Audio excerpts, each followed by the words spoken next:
Good morning sa tanan. Ako si Telma Labandero Himulatan from Davao City. Ibahagi lang nako sa inyo ang tinuod nga istorya sa kong kinabuhi nga unta. At makuhaan ninyo og maayong pagtulunan usab kung madunggan ninyo og unsa akong mga kaagis kinabuhi. Matag usa nato lain-lain ta og kaagis kinabuhi. Akong sugdo ng akong kinabuhi dinhi sukad ko nagsugod og puyo dinhi sa Davao City since 2013. Naabot ko din tungod sa usa ka pasalig sa usa ka tao nga na nahimo na akong karelasyon, tapos ulitaw siya niya ako bulag sa bana na ako duha ka anak sangan nga kanang sa kahadlok na ako nga dili na ako mabuhi ang akong duha ka anak, so mauto nga nisugot ko sa ihang alok nga mag-ipon mi, mauto nag-ipon mi.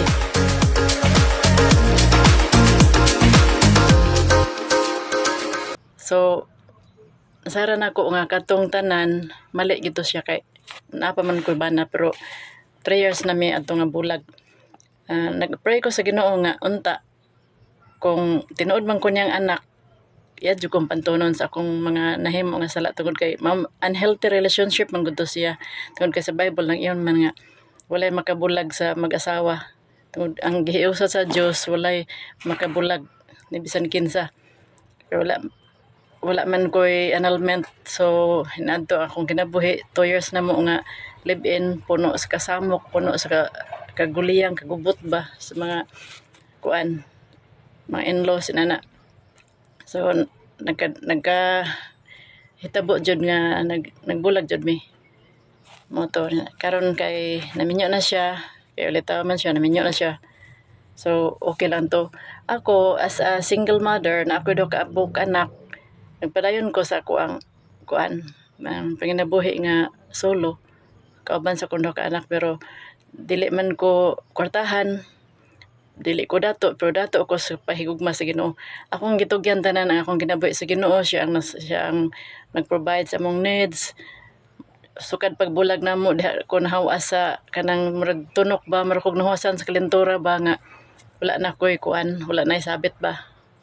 Mas nindot mag-inusara kauban sa mga anak niya. Ang akong mga kalisdanan nga nahaguman bilang inahan sa duha ka anak, wala lang na ko na igbali, wala na ko giisip, tungod kay in times nga mag-pray ko sa Ginoo, ang Ginoo gyud man nagtabang na ako. He's the center of my heart, wala na ilain pang karelasyon na ako, ang Ginoo na lang, tungod kay siya ang tag-esta ng butang, siya ang source of everything, siya ang mag-provide. Kung if you truly pray Him heartily, sure good kayo nga He answered our prayers. Itugyan lang nato ato makabalaka diha niya according to 1 Peter 5:7.